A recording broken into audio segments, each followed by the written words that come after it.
¿Alguna vez sentiste que lo diste todo, solo para que te cerraran la puerta en la cara? A veces, la traición no viene del enemigo, viene de donde menos la esperas, de la sangre que corre en tus venas. Me llamo Alejandro Marín. Durante 15 años, fui la mente silenciosa detrás del éxito de una de las cadenas de supermercados más grandes de Cataluña. Grupo Marín, fundada por mi propio padre. No buscaba aplausos, ni títulos. Solo quería que mi trabajo hablara por mí. Pero un día, sin previo aviso, me lo quitaron todo. Y no fue un error. Fue una elección. Esta es una de esas historias de venganza que no nacen del odio, sino de la dignidad. Una historia donde la justicia no grita, simplemente sucede.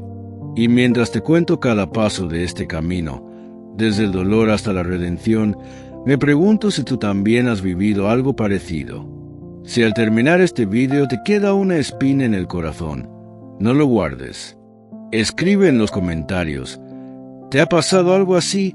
Y compártelo con alguien que necesite saber que incluso cuando te apagan, puedes volver a encenderte. Dale a like, comenta, comparte. Esta historia apenas comienza. Durante más de 15 años, mi vida giró en torno a líneas de código, servidores, bases de datos y soluciones invisibles que mantenían en pie cada una de las más de 30 tiendas de Grupo Marín. Yo no aparecía en los actos públicos, ni daba discursos inspiradores en conferencias. No sabía posar para las fotos ni buscar elogios en las reuniones.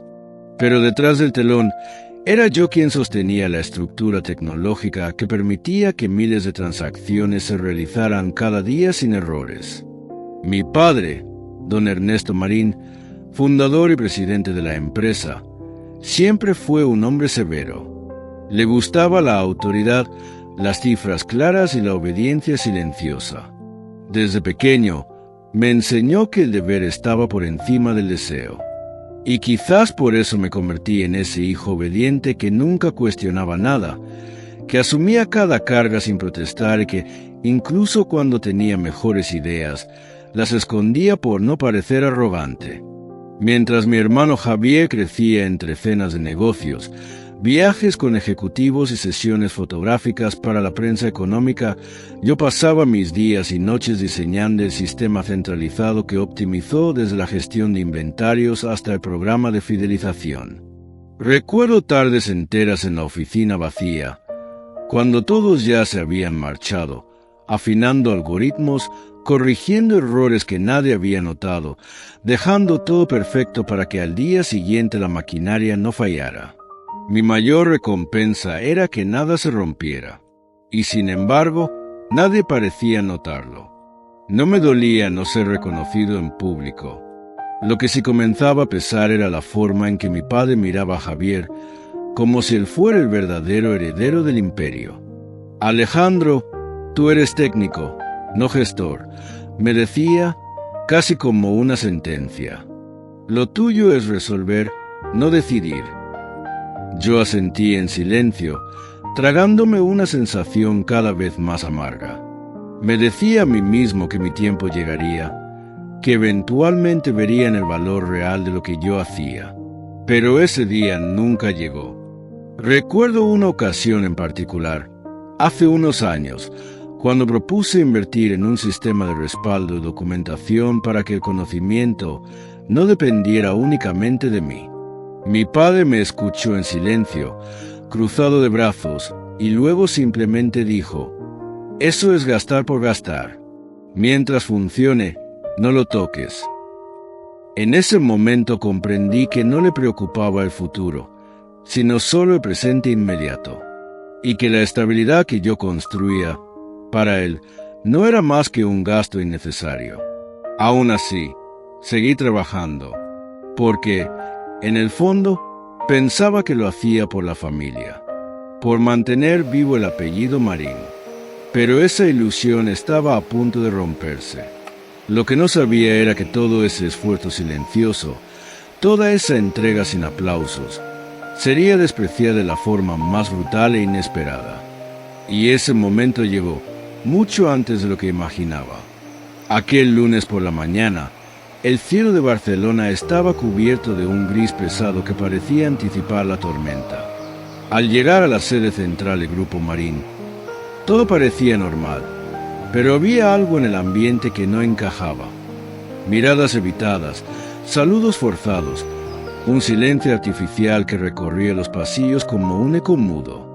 Me citaron a una reunión estratégica en la sala de juntas del piso 14, algo poco habitual para mí, ya que raramente me incluían en decisiones de alto nivel. Supuse, ingenuamente, que finalmente querían oír mis ideas. Estaba equivocado. Cuando entré, todos ya estaban sentados. Mi padre presidía la mesa como siempre, con su traje gris a medida, impasible como una estatua de mármol.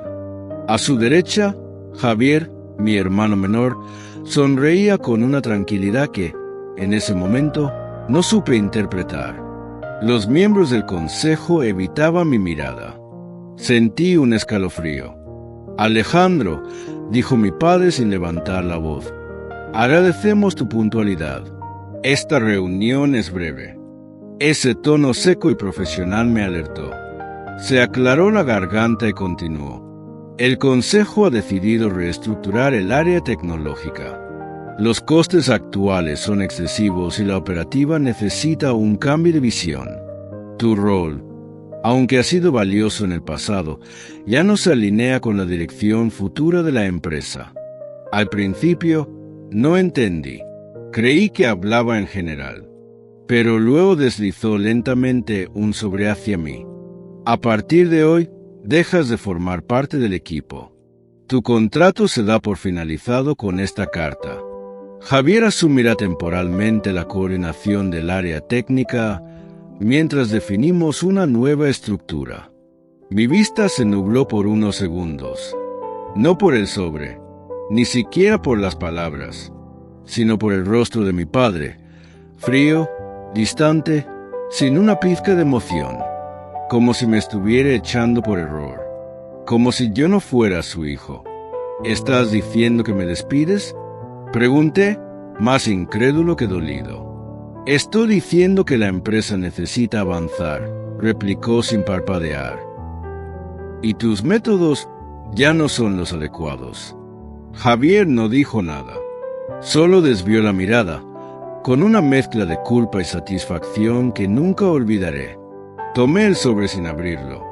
Dentro seguramente había una carta estándar y una liquidación simbólica, como si yo fuera un técnico recién contratado que no superó el periodo de prueba. Me levanté sin hacer ruido, y mientras abotonaba mi chaqueta, miré directamente a los ojos de mi padre. Acabas de despedir al único que entiende cada línea de código que sostiene este imperio, dije con calma. Espero que quien venga después sepa cómo apagar el incendio que tú acabas de provocar. Nadie respondió. Solo el sonido del viento golpeando los ventanales rompía el silencio. Salí de la sala sin mirar atrás. El ascensor tardó una eternidad en llegar, y mientras descendía, comprendí que algo dentro de mí acababa de romperse para siempre. La traición familiar ya no era una idea abstracta. Tenía nombre, fecha y firma. Esa tarde, mientras caminaba por la avenida Diagonal con el sobre aún cerrado en el bolsillo, todo me parecía irreal. El ruido del tráfico, los pasos apurados de los transeúntes, el aroma del café que salía de una cafetería cercana. Todo seguía igual, excepto yo. Acababan de arrancarme de raíz del lugar donde había entregado media vida, no por ineficiencia, sino por conveniencia. Y lo más irónico era que me habían despedido sin tener idea de lo que realmente estaban dejando atrás. El sistema que gestionaba Grupo Marín, desde inventario de cada tienda, hasta la integración del e-commerce, la facturación automática, las promociones personalizadas y el control logístico de los proveedores, lo había construido yo. No solo programado, diseñado, articulado, afinado. Era una estructura viva, compleja, precisa, como un cuerpo humano lleno de vasos comunicantes. Y lo peor, o lo mejor, era que nadie más sabía cómo funcionaba en su totalidad. Ni Javier, ni los técnicos nuevos, ni siquiera el director financiero sabían cuántas capas tenía esa arquitectura invisible que yo mantenía día tras día. No fue por descuido que nunca lo documenté por completo. Durante años propuse crear un equipo dedicado a manuales, protocolos, entrenamiento técnico y transferencia de conocimiento. Siempre recibí la misma respuesta de mi padre: eso es para burócratas. Mientras tú estés aquí, no hace falta. Confiaba ciegamente en mí, pero no como hijo, como recurso, como si mi presencia fuera una constante garantizada. Nunca imaginó que algún día ese pilar podría desaparecer. Y lo irónico es que fue él mismo quien lo derribó. Cada mejora que implementé, cada integración con proveedores, cada contingencia que prevenía caídas del sistema, lo tenía archivado en mi cabeza, en mis notas personales, en hojas sueltas que nadie más entendía.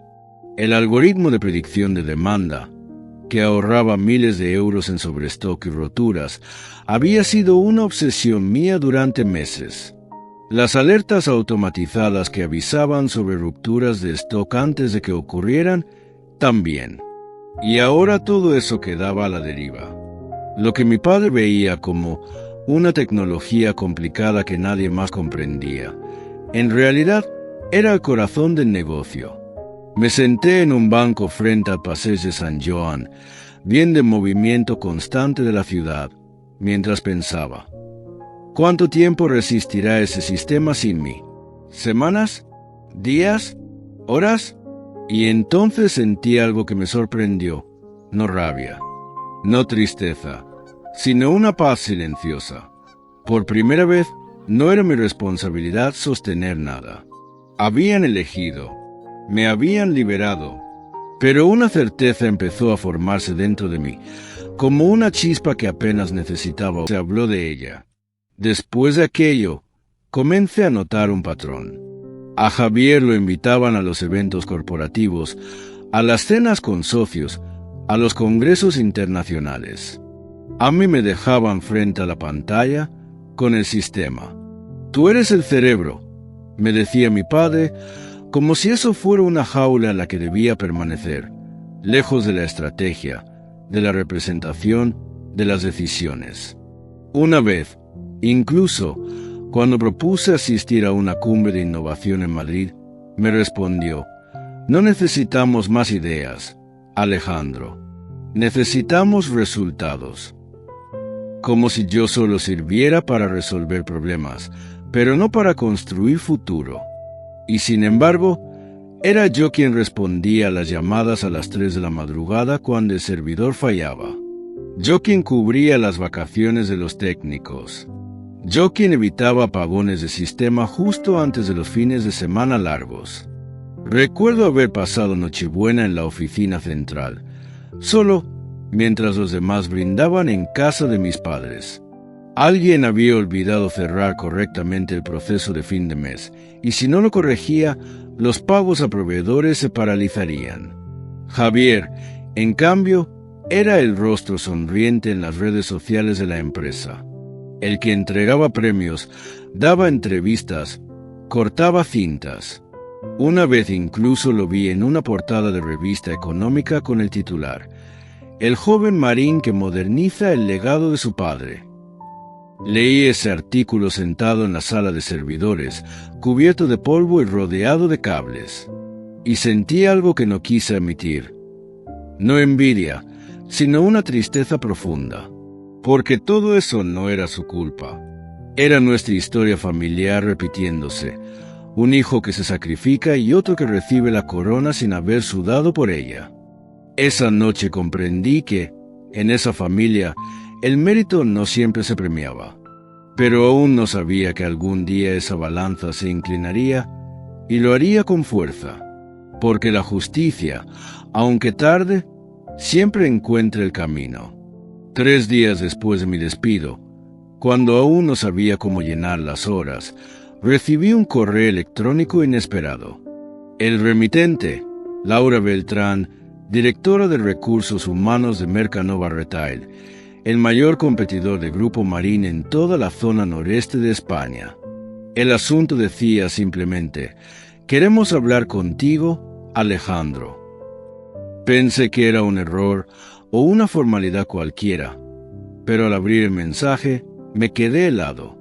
Me ofrecían una reunión urgente para discutir una oportunidad estratégica con impacto inmediato. No mencionaban cargos, ni salarios, ni condiciones. Solo urgencia y curiosidad. Al día siguiente me presenté en su sede, un moderno edificio de cristal y acero en Hospitalet, con vista panorámica a toda Barcelona. Me recibió Laura personalmente. Era directa, inteligente, sin rodeos. Me miró a los ojos y fue al grano. «Sabemos lo que hiciste por Grupo Marín. Sabemos también cómo te dejaron ir. Nosotros no vamos a cometer ese error». Luego me explicó que Mercanova llevaba meses siguiendo la evolución tecnológica del grupo de mi familia y que, según sus análisis internos, había identificado un patrón claro. La empresa había crecido, pero su infraestructura digital estaba centralizada en una sola persona. Y esa persona, ahora, estaba frente a ella. «Queremos que diseñes desde cero nuestro nuevo ecosistema digital», dijo. «Tendrás libertad total, presupuesto y podrás elegir a tu equipo. Pero más importante aún, queremos que construyas algo que ningún despido pueda derribar». No respondí de inmediato. Había algo dentro de mí que aún sangraba. No por el puesto, ni por el dinero, sino por lo que me arrebataron sin mirar atrás. La dignidad, el reconocimiento, el nombre. Pero algo en la mirada de Laura era distinto. No me hablaba como quien compra talento, sino como quien valora la experiencia y quiere construir algo duradero. ¿Y si me equivoco?, pregunté, quizá por inercia. «Entonces aprenderemos contigo, pero nunca te daremos la espalda sin escucharte». Acepté, y ese fue el comienzo de una nueva etapa, un renacimiento, no para vengarme, no por orgullo, sino para demostrar, sobre todo a mí mismo, que mi valor no dependía del apellido Marín, ni del reconocimiento ajeno. Desde el primer día en Mercanova, sentí algo distinto: confianza. No tenía que justificar cada decisión. No tenía que convencer a nadie de que documentar procesos era necesario. Al contrario, me pidieron que lo hiciera desde el primer minuto. Recluté jóvenes ingenieros con hambre de aprender, no para que me obedecieran, sino para que crecieran conmigo. Creé protocolos, manuales, planes de emergencia, redundancia total. Cada línea de código venía con su explicación. Cada sistema con su versión espejo. Nunca más permitiría que una sola persona, ni siquiera yo, fuera imprescindible. Porque ahora entendía algo que antes no veía con claridad. La traición familiar me había dolido, sí, pero también me había liberado. Y muy pronto, sin yo buscarlo, esa libertad se convertiría en una fuerza imparable, una que cambiaría para siempre el equilibrio del mercado.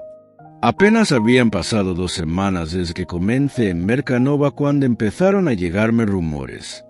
Nada oficial, solo comentarios sueltos entre antiguos colegas, mensajes ambiguos, frases a medias. Pero bastó uno solo para que entendiera lo que estaba pasando. Javier no encuentra el archivo de sincronización de inventario y nadie sabe cómo actualizar los pedidos del sistema central. No me sorprendió. Durante años había insistido en crear manuales, formar equipos, generar documentación técnica. Pero mi padre siempre lo consideró innecesario, un gasto inútil. Ahora, sin mí, Grupo Marín era un gigante de cristal caminando sobre un campo minado. Los primeros fallos no tardaron en llegar. El sistema de gestión de stock comenzó a registrar errores en cadena, productos duplicados, artículos desaparecidos del inventario, precios que cambiaban sin razón aparente. En solo 3 días, 3 supermercados en Tarragona tuvieron que cerrar durante horas porque los terminales de punto de venta no reconocían los códigos de barras. Luego vino el caos logístico. Proveedores que entregaban en fechas equivocadas, almacenes que se llenaban de mercancía no solicitada, y lo peor, pedidos online cancelados porque el sistema confirmaba productos que en realidad no existían. Todo lo que durante años había funcionado como un reloj suizo comenzó a desmoronarse como un castillo de naipes. Me llamó Marta, la encargada de operaciones en Girona, una de las pocas personas en el grupo que realmente respetaba mi trabajo. Alejandro, necesitamos tu ayuda. Nada funciona. Javier está colapsado. Dice que no puede con todo. Respondí con calma, aunque por dentro me dolía. Lo siento, Marta. Ya no soy parte del Grupo Marín. Colgué con la voz entrecortada, porque aunque me sentía traicionado, nunca quise ver caer el esfuerzo de tantos años. Pero sabía que no podía salvar a una empresa que me había echado como si no valiera nada. El caos siguió escalando. En una semana, las redes sociales se llenaron de quejas de clientes. Las acciones bajaron un 12% y los principales distribuidores comenzaron a exigir explicaciones. Dentro de la empresa, la tensión era insoportable. Javier trataba de apagar fuegos con comandos que apenas entendía. Reiniciaba servidores, pedía reset de emergencia, sin saber que lo que fallaba no era una línea de código, sino toda una arquitectura pensada para sostenerse con precisión milimétrica. Y entonces ocurrió lo inevitable. Una de las marcas más importantes de distribución, Frutas Alborán, que representaba más del 40% del abastecimiento de frescos, congeló su contrato con Grupo Marín por incumplimiento reiterado. La noticia salió en portada en los medios del sector, y yo, desde la oficina de Mercanova, observaba en silencio, no con odio, ni con burla, sino con esa mezcla extraña entre alivio y tristeza que solo se siente cuando una parte de tu pasado se derrumba frente a tus ojos. La traición familiar había sido brutal, pero la lección que estaba por venir sería aún más contundente, porque el destino, a veces, sabe exactamente dónde poner el equilibrio. Una mañana de jueves, mientras revisaba los avances del nuevo sistema de Mercanova con mi equipo, Laura Beltrán entró en la sala con el rostro iluminado por una mezcla de urgencia y satisfacción contenida. Llevaba en la mano un dossier con el logotipo de Frutas Alborán en grande, marcado en tinta azul. Lo colocó sobre la mesa y dijo sin rodeos: «Quieren reunirse contigo, Alejandro. Hoy mismo. No con Mercanova, contigo». La frase me dejó inmóvil. Frutas Alborán, el proveedor más estratégico del Grupo Marín, ahora estaba buscando alternativas. Y no solo eso, querían que yo liderara la conversación. Horas después, me encontraba en una sala sobria pero elegante en el centro de negocios Diagonal One, frente a 3 altos directivos de la empresa proveedora. El más veterano, Sergio Andreu, me miró fijamente y comenzó con una voz tan firme como su apretón de manos. Lo que antes era eficiencia ahora es caos. La red de tiendas de Marín está descontrolada. Los productos llegan tarde o no llegan. Los sistemas fallan. Sus clientes están migrando. Necesitamos un nuevo socio. Y rápido. No hubo rodeos. Me entregaron un pliego técnico con todas las necesidades de integración, control de entregas, trazabilidad en tiempo real y automatización de cobros y devoluciones. Era ambicioso, pero no imposible. Lo miré y respondí con serenidad. En 10 semanas puedo tenerlo listo, sin puntos ciegos, sin fallos, y con un equipo de respaldo que sabrá lo que hace desde el primer día. Sergio asintió, pero no lo entregaría tan fácil. Me desafió. ¿Cómo puedo estar seguro de que no volverás a construir algo que solo tú entiendas? Era una pregunta justa, y tenía una respuesta lista. Saqué de mi maletín una carpeta que venía preparando desde hacía semanas. No por intuición, sino por experiencia.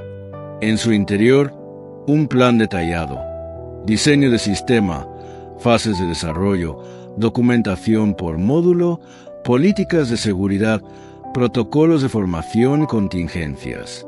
Todo distribuido, claro y replicable. Porque esta vez, dije, no se trata de demostrar lo que sé, sino de construir algo que sobreviva incluso cuando yo ya no esté. La firma del acuerdo se concretó 3 días después. Mercanova se convirtió en el nuevo socio tecnológico y logístico de Frutas Alborán. El contrato multimillonario fue anunciado con bombos y platillos. Y ese mismo día, la acción de Grupo Marín cayó más de un 20%. Desde la sala de dirección de Mercanova, mientras el equipo celebraba con brindis y aplausos, me aparté unos minutos. Miré por la ventana y pensé en mi padre, en Javier, en lo que habrían sentido al ver esa noticia. No era venganza, no era revancha, era justicia en su forma más elegante, sin gritar, sin destruir, sin atacar, solo dejando que el tiempo y los hechos hablen. Porque el poder cambia de manos, sí, pero cuando lo hace por mérito, por preparación y por visión, no hay apellido, favoritismo ni traición que pueda detenerlo. Y esa era una lección que el apellido Marín estaba a punto de aprender. A la fuerza, la noticia del contrato entre Mercanova y Frutas Alborán se propagó por el sector como una explosión contenida durante años. Lo que parecía impensable hace apenas unos meses, la ruptura del proveedor histórico de Grupo Marín, era ahora un hecho consumado. Pero lo que nadie imaginaba era que ese solo movimiento bastaría para desencadenar un colapso en cadena. En las semanas siguientes, los errores en la infraestructura de Grupo Marín se convirtieron en desastres diarios. Sin la cadena de suministro sólida, los supermercados comenzaron a vaciarse. Los sistemas de cobro fallaban.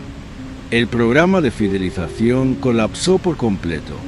Algunos clientes recibían descuentos que no existían. Otros eran cobrados 2 veces.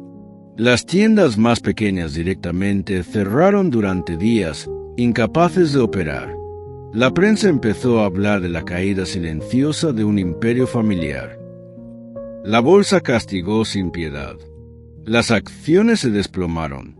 Y por primera vez, los inversores comenzaron a exigir algo más que excusas. Querían cabezas. Querían responsables.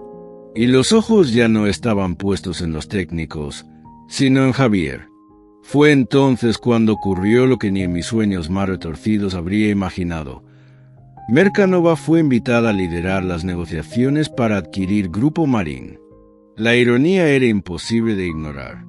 La misma empresa que me había despedido sin miramientos, ahora pedía ayuda para ser rescatada. Y esta vez, yo no sería el técnico. Sería el líder del proceso. Laura me citó en su oficina con una propuesta clara: dirigir personalmente la integración de Grupo Marín como nueva unidad operativa. Tú los conoces mejor que nadie, me dijo, y esta es tu oportunidad de cerrar el círculo. Acepté, pero no por venganza, ni siquiera por ambición. Lo hice porque sabía que, si alguien podía reconstruir lo que se estaba cayendo, era yo. No como hijo, no como víctima, como profesional. El día que volví a las antiguas oficinas de Grupo Marín, el ambiente no era de victoria, era de duelo. Mi padre, don Ernesto, estaba allí, visiblemente envejecido. Había perdido peso, tenía la mirada apagada. A su lado, Javier bajaba la cabeza como un niño que sabe que ha roto algo irreemplazable. Me senté al otro extremo de la mesa y hablé sin rabia, sin altivez. A partir de hoy, Grupo Marín será una división de Mercanova. No habrá privilegios. No habrá excepciones. Todos comenzarán de cero, incluidos ustedes. Mi padre intentó decir algo, pero las palabras no salieron. Solo asintió, derrotado. Javier ni siquiera se atrevió a levantar la vista. Fue un silencio largo, casi ceremonial. Y cuando terminó, me levanté y añadí: un imperio construido sobre el ego y el favoritismo está condenado a caer, pero uno reconstruido con humildad puede renacer. Al salir del edificio, no sentí alegría, tampoco tristeza.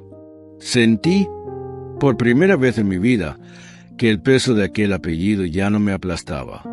Lo había transformado, lo había elevado, y esa, sin duda, era la lección más dura y más necesaria que un hijo podía enseñar.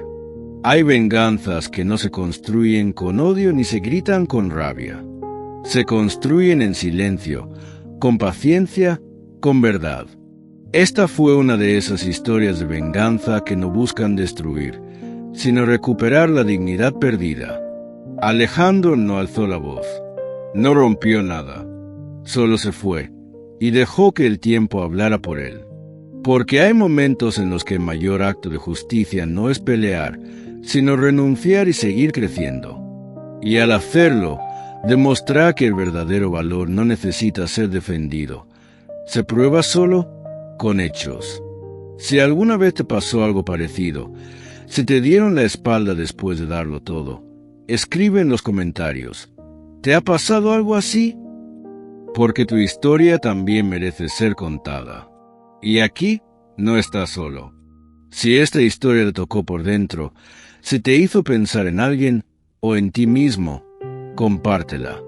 Dale like, deja tu comentario y suscríbete para más relatos que no solo entretienen, sino que sanan. Porque a veces solo necesitamos una historia como esta para recordar de que estamos hechos